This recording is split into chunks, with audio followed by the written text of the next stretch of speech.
ఉన్న జీవకోటికి బువ్వ పెడుతున్న రైతాంగానికి నమస్కారం. మీరు చూస్తున్నారు వ్యవసాయం టీవీ యూట్యూబ్ ఛానల్. ప్రజెంట్ మనం కేవీకే జమ్మికుంట పరిధిలో ఉన్నాము. ప్రజెంట్ అంటే ప్రపంచ నేలల దినోత్సవం కార్యక్రమంలో భాగంగా ఇక్కడ పెట్టినటువంటి స్టాల్స్ ను విజిట్ చేసే కార్యక్రమంలో భాగంగా మనం ఉన్నాం. ప్రజెంట్ కొన్ని కషాయాల గురించి అంటే సేంద్రియ వ్యవసాయాన్ని పెంపొందించే దిశగానే రైతాంగం కూడా ముందుకు సాగించాలని ఇటు శాస్త్రవేత్తలు అటు వ్యవసాయ అధికారులు కూడా అవగాహన కల్పిస్తున్నారు. అదేవిధంగా మనం కేవీకే పరిధిలో అంటే సేంద్రియ విభాగంలోనైతే కొంతమంది మనతో పాటు ఉన్నారు.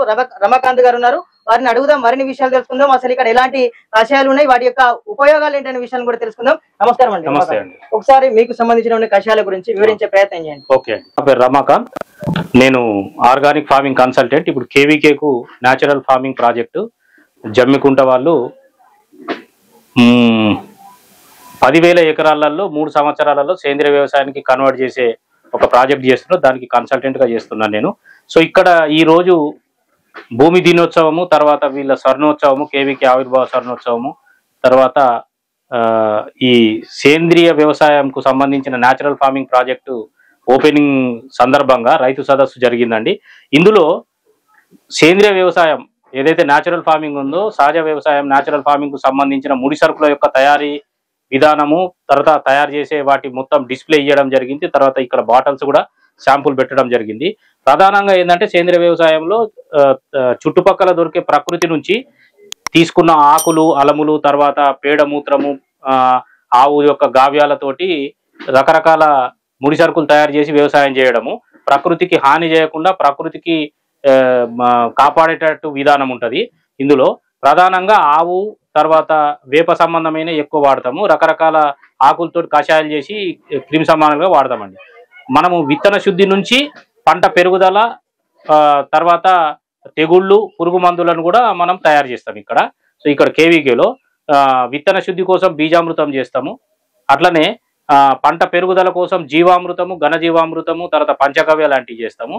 తర్వాత తెగుళ్ల కోసము పుల్లటి మజ్జిగ, తర్వాత వేస్ట్ డీకంపోజరు, తర్వాత కానుగాకు కషాయం లాంటివి వాడతాము. అలాగే పంటల మీద వచ్చే రసం పీల్చే పురుగులు కానీ లేకపోతే కొరికి తినే పురుగుల కోసము వావిలాకు కషాయము, తర్వాత నీమాస్త్రము, అగ్ని అస్త్రము, బ్రహ్మాస్త్రము, 10 ఆకుల కషాయం, ఇట్లాంటి కషాయాలు వాడతాము. ప్రధానంగా ఏంటంటే ఈ కషాయాలు 2 విధాలుగా చేస్తాము.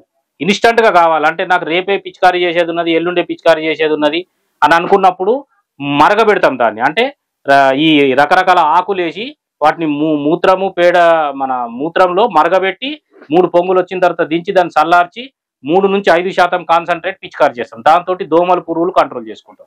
కొన్ని రకాలేమో మురుగా పెడతాం అన్నట్టు, డీకంపోజ్ చేస్తాం. డీకంపోజ్ చేసేది ఏంటంటే నిల్వ సామర్థ్యం ఎక్కువ ఉంటుంది.